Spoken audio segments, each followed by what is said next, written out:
احزاب في المغرب رجعوها خربات برفوف فارغه، وحتى الا عندك شي حاجه ما عندك ما تصور منها باش تنقي سنانك، فهمتيني ولا لا؟ حنا كنخدموا غير في المواسم الانتخابيه بحال دوك الكراجات اللي كيحطوا فيها الحوليامات العيد الكبير.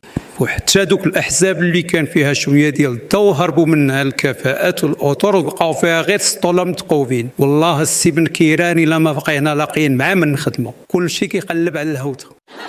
كيف جاتك الخرجه اللي دار السي عزيز اخنوف في مراكش السي بن كيران؟ من بعد الشوهه ديال القطاع الصحي اش غادي نقول لك السي عزيز، انت ما عندكش مع السياسه ووقتك سالات، عيقتي شويه دخلتي شي وباغيها كلها، واش فهمتيني ولا لا؟ ارتقيتي من رتبه رئيس حكومه الى تيرميناتور برتبه سلاق اول، كتشرف على اكبر مطحنه في البلاد، لا يسلط على شي مسلم. بحال المطحنه ديالكم فاش كنتم تاسيس الحكومه السي بن كيران. لا كاين فرق، حنا كنا كنطحنوا المواطن ولكن على الطريقه الاسلاميه.